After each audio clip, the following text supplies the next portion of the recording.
S K super TMT, the long life TMT. ಭಾರತದ ವಿದ್ಯಾರ್ಥಿಗಳು ಎಂದಿಗೂ ಏಕಾಂಗಿಗಳಲ್ಲ ಅಂತ ರಾಹುಲ್ ಗಾಂಧಿ ಅವರು ಹೇಳಿದ್ದಾರೆ. ನೀಟ್ ವಿದ್ಯಾರ್ಥಿಗಳ ಪರ ರಾಹುಲ್ ಗಾಂಧಿ ಬ್ಯಾಟಿಂಗ್ ಮಾಡಿದ್ದಾರೆ. ಶಾಂತಿಯುತ ನಡಿಗೆ ನಡೆಯುವ ಮೂಲಕ ಜೀವ ಬಿಟ್ಟ ವಿದ್ಯಾರ್ಥಿಗಳಿಗೆ ಗೌರವ ಕೊಡಲಾಗುತ್ತೆ. ನೀಟ್ ಬೆನ್ನಲ್ಲೇ ಆತ್ಮಹತ್ಯೆಗೆ ಶರಣಾಗಿದ್ರು 20ಕ್ಕೂ ಹೆಚ್ಚು ವಿದ್ಯಾರ್ಥಿಗಳು.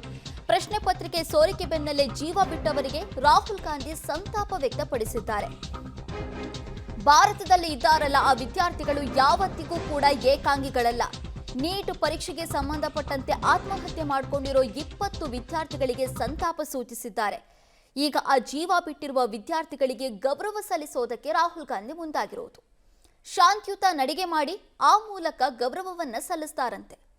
ಈಗ ಮಾಧ್ಯಮಗಳಿಗೆ ಪ್ರತಿಕ್ರಿಯೆ ಕೊಡೋ ಸಂದರ್ಭದಲ್ಲಿ ಅವರು ಹೇಳಿರೋದು ಭಾರತದ ವಿದ್ಯಾರ್ಥಿಗಳು ಏಕಾಂಗಿಗಳಲ್ಲ ಅಂತ. ಓಕೆ, ನಮ್ಮ ಜೊತೆ ಮತ್ತೆ ಶಬೀರ್ ಸಂಪರ್ಕದಲ್ಲಿದ್ದಾರೆ. ಶಬೀರ್, ಈಗ ರಾಹುಲ್ ಗಾಂಧಿ ಅವರು ಶಾಂತಿಯುತ ನಡಿಗೆ ನಡೆಯುವ ಮೂಲಕ ಮೃತಪಟ್ಟಿರುವ ವಿದ್ಯಾರ್ಥಿಗಳಿಗೆ ಗೌರವ ಕೊಡೋದಕ್ಕೆ ಮುಂದಾಗಿದ್ದಾರೆ.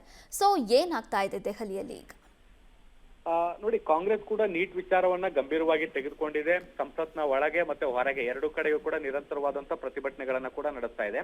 ಮೊನ್ನೆಯಷ್ಟೇ ನಾವು ಗಮನಿಸಿದ್ವಿ, ಪ್ರಧಾನಿ ನರೇಂದ್ರ ಮೋದಿ ಅವರ ನಿವಾಸದ ಮುಂದೆ ಕೂಡ ಪ್ರತಿಭಟನೆಯನ್ನ ನಡೆಸುವ ಮೂಲಕ ಪ್ರಧಾನಿಗಳ ಗಮನ ಸೆಳೆಯುವಂತ ಕೆಲಸವನ್ನ ಕೂಡ ಮಾಡಿದ್ರು.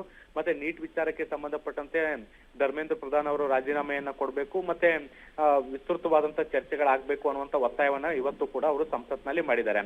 ಇದರ ನಡುವೆ ಈಗ ಪ್ರತಿಭಟನೆ ನಡೆಸ್ತಾ ಇರುವಂತಹ ವಿದ್ಯಾರ್ಥಿಗಳಿಗೆ ಬೆಂಬಲವನ್ನ ಕೂಡ ಅವರು ಘೋಷಣೆ ಮಾಡಿರುವಂತದ್ದು. ಮತ್ತೆ ಇದ್ರ ಜೊತೆಗೆ ಮೃತಪಟ್ಟಿರುವಂತಹ ವಿದ್ಯಾರ್ಥಿಗಳ ಗೌರವಾರ್ಥವಾಗಿ ಈಗ ನಡಿಗೆಯನ್ನ ಕೂಡ ಮಾಡ್ಲಿಕ್ಕೆ ಅವರು ತೀರ್ಮಾನವನ್ನ ಮಾಡಿದ್ದಾರೆ ಅನ್ನುವಂತ ಮಾಹಿತಿಗಳು ಕೂಡ ಈಗ ಸಿಗ್ತಾ ಇರುವಂತದ್ದು. ಇದಕ್ಕೆ ಸಂಬಂಧಪಟ್ಟಂತೆ ಅವರು ಮಾಹಿತಿಯನ್ನ ಕೂಡ ಹಂಚಿಕೊಂಡಿದ್ದಾರೆ. ದೇಶದ ವಿದ್ಯಾರ್ಥಿಗಳ ಜೊತೆಗೆ ನಾವಿದ್ದೇವೆ ಅನ್ನುವಂತ ಭರವಸೆಯನ್ನ ಕೂಡ ರಾಹುಲ್ ಗಾಂಧಿ ಅವರು ಕೊಟ್ಟಿದ್ದಾರೆ. ನಯನಾ, ಥ್ಯಾಂಕ್ ಯು ಶಬೀರ್, ನಿಮ್ಮೆಲ್ಲ ಡೀಟೇಲ್ಸ್ಗಾಗಿ.